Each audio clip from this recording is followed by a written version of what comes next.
ससुराल। रुक जा रीना, आज तू कॉलेज नहीं दीदी के साथ पार्लर जाएगी। कल तुझे लड़के वाले देखने आने वाले हैं। रीना की माँ गीता जी ने कहा, हाथ में स्कूटी की चाबी लिए। रीना के कदम अपनी माँ की बात सुनकर रुक गए। पलट कर देखा तो उनके साथ रीना की दादी, पापा, दीदी, भैया, भाभी भी मौजूद थे। तब रीना ने कहा, माँ ये अचानक शादी की बात कहाँ से आ गई?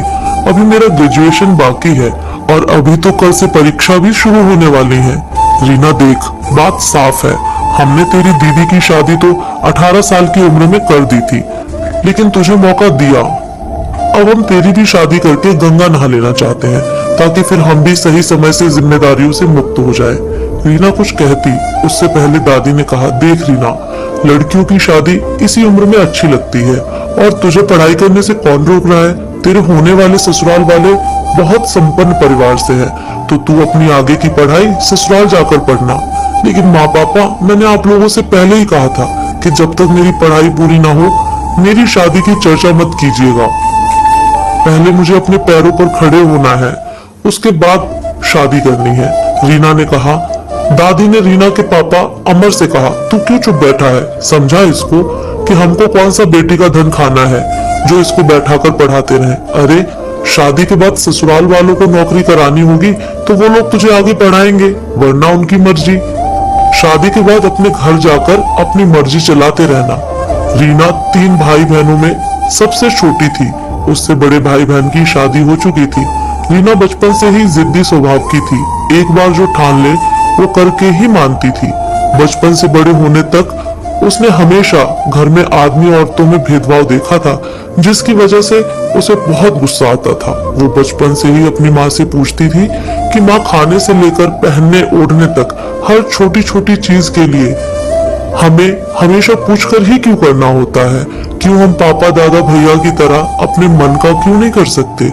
आज जब दादी ने वही बात फिर दोहराई कि ससुराल वालों की मर्जी, तो रीना को बहुत गुस्सा आया। उसने अपने गुस्से पर काबू रखते हुए कहा, वाह दादी, क्या बात कही आपने। जब मेरे अपने घर वाले ही मुझे नहीं पढ़ाना चाहते, जिस घर में मैंने जन्म लिया, जब मैं वहीं अपने मन से कोई काम या निर्णय नहीं ले सकती, तो ससुराल जाकर क्या खाक कुछ कर पाऊंगी?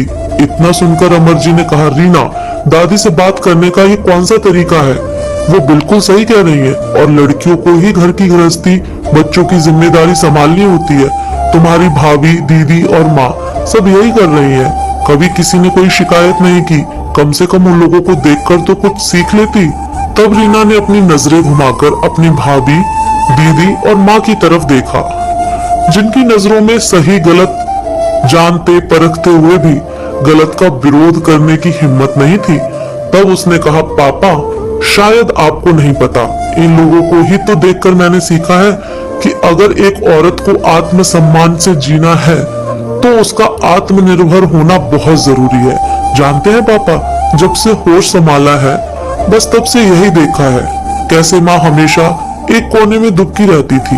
आप सबको उनकी जब जरूरत होती प्यार से बुलाते और जब जरूरत पूरी हो दुत्कार दी जाती। जैसे ये मेरी स्कूटी की चाबी है, जैसे मैं इससे काम लेकर उसे वहीं टांग देती हूँ, उसी तरह पहले मेरी माँ, अब भाभी और दीदी, ये सब भी सबके लिए खुशियों की चाबी ही तो बनकर रह गई। होश संभाला तब से सिर्फ यही देखा, छोटे बड़े घर के सारे काम कर माँ घर के किसी कोने में दुबकी रहती।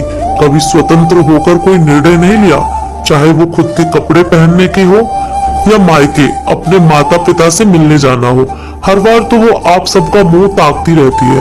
पापा, बेटी के पिता होने का मतलब ये नहीं कि आप अपनी बेटी का बड़े घर में ब्याह करके जिम्मेदारियों से हाथ खड़ा कर लें और शाबाशी खुद में ही खुद की पीठ थपथपा लें। बड़े बड़े दीवार से घिरा वो बड़ा मकान, जहां औरतों के पैर में झूठे समाज को दिखाने के लिए रीति रिवाज की बेड़ियां बंधी हों।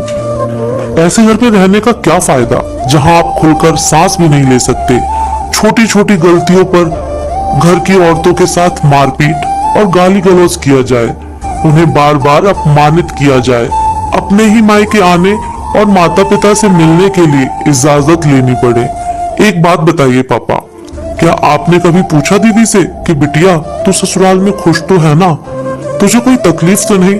लेकिन अफसोस आपने ऐसा कुछ नहीं किया। क्यों? क्योंकि आपको फुर्सत ही कहाँ है अपनी पीठ थपथपाने से समाज के आगे कि दीदी के घर में बहुत सारे लोग हैं, सब बड़े नामचीन और समाज में प्रतिष्ठित लोग हैं। उस बड़े मकान में बहुत पैसा, ऐशो आराम सब कुछ है, लेकिन मेरी प्यारी भोली भाली दीदी किसी से अपने दिल की बात नहीं कह सकती, अपनी मर्जी से कोई काम नहीं कर सकती, हंसना भी चाहे तो खुलकर हंस नहीं सकती।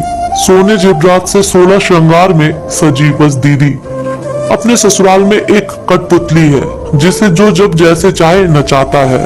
शराब के नशे में चूर जीजा जी को अपनी जरूरत पूरी करने के बाद दीदी के साथ क्या हो रहा है उससे उनका कोई सरोकार नहीं। गाली गलौज, अपमान और ताने देना तो आम बात है।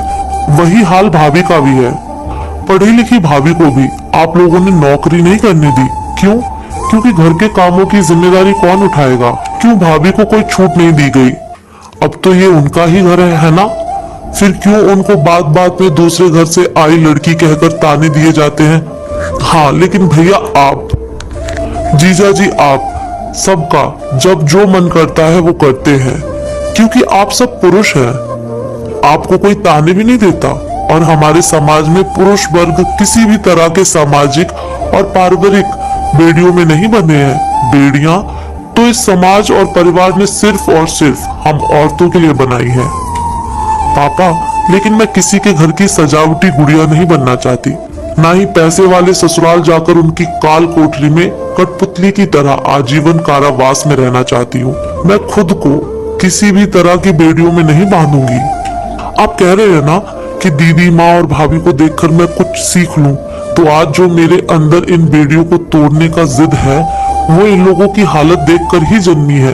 मैं दुल्हन बनकर 16 श्रृंगार करने से पहले पढ़ लिख कर अपना आत्मविश्वास और आत्मसम्मान कमाऊंगी, अपनी पहचान बनाऊंगी, जिससे मुझे इन लोगों की तरह बात बात में बेकार, बददिमाग, बेवकूफ, लाचार और बेचारी कहकर ना कोई अपमानित कर सके, ना लज्जित।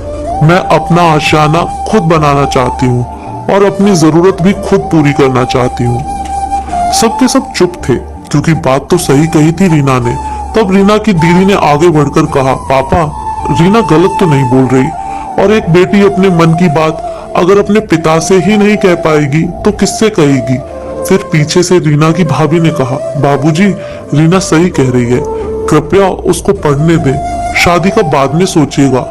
बड़े बुजुर्ग लोग कहते हैं कि जिस औरत के साथ उसके पिता और पति मजबूती के साथ खड़े रहते हैं उस औरत को कोई कभी नहीं अपमानित कर सकता, और एक पिता तो अपनी बेटी के जीवन का मजबूत स्तंभ होता है। अमर ने रीना की तरफ देखा तो रीना ने कहा, पापा, मैं कॉलेज जा रही हूँ और आप इसे मेरी जिद समझें या आग्रह, मैं बिना आत्मनिर्भर बने शादी नहीं करूंगी। कहते हुए रीना वहां से कॉलेज के लिए चली गई। तो दोस्तों, आपको ये कहानी कैसी लगी कमेंट करके जरूर बताएं।